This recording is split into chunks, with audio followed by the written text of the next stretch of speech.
Hi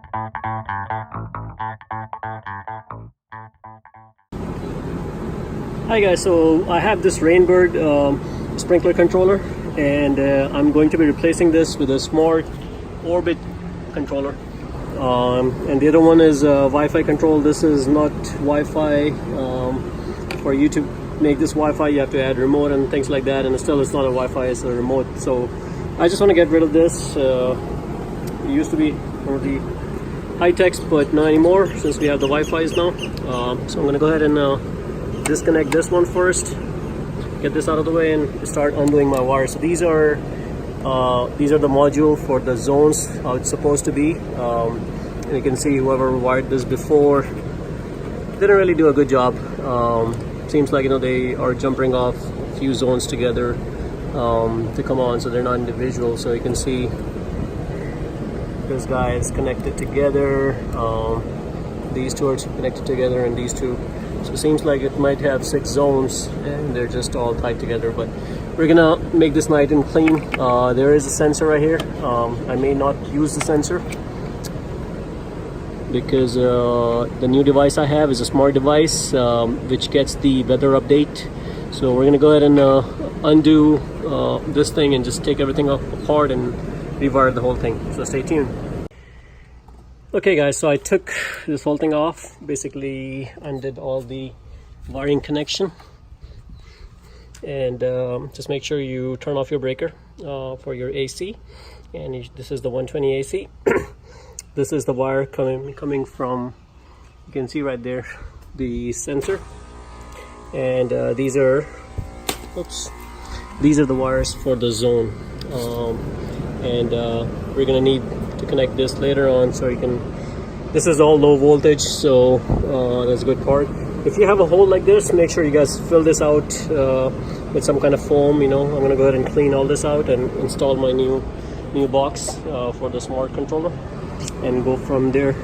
In my case, I'm gonna leave this open because I'm gonna just put caulking all around the box to prevent any critters going inside the wall, and go from there. Alright guys, so I installed it. I apologize, my camera wasn't on. I thought I was when I was recording, but all I did was just stick this thing in right here. I had to drill a hole in the plastic casing because it wasn't aligning, so I didn't want to drill any more holes in my wall, so I just drilled the hole in plastic. Honestly, it doesn't really matter. I have one right here on top and then one at the bottom, so that's holding on pretty good, and the caulking will hold on to it pretty good. What I did was connected my black to black, white to white, and the ground wire, and the white ones coming from here were common, so make sure the white ones go on common. Depending on how you wired it or how your guy wired it, just make sure you find your common. In my case, the white ones are common. This is how normally people do it. Some people do the green as common. These are my zones, my 6 zones, and make sure you wire all 6 of them the way you want it. Doesn't really matter what number you want it. It all depends on what zone you want to call what number. So you can always switch these wires around depending on what you like or prefer. In my case, I'm gonna leave it like that, and I think I'm ready to install the front panel in. So I had taken this part out just to make the installation a little bit easier, and this is a very easy pop in. There you go. And I'm just gonna go ahead and connect this push connector, and here it comes on. Now I had already configured my Wi-Fi, so it's already connected because before I brought it outside, I just did the installation inside the house, so I have a good signal, and so it's all ready to go. So in my case, everything is good. I'm gonna just go ahead and tuck in the wires and go ahead and start programming it. So I'm not gonna cover how to program this thing on this video, but I will make another video how to program this device.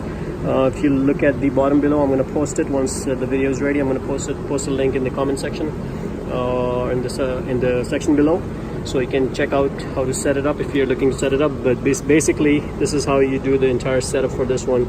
If you're getting this brand new, there is a sticker that you need to pull off because there's a battery in there which keeps the settings on. If for some reason you need to reset the device, you just have to hold it for a few seconds and the whole panel resets.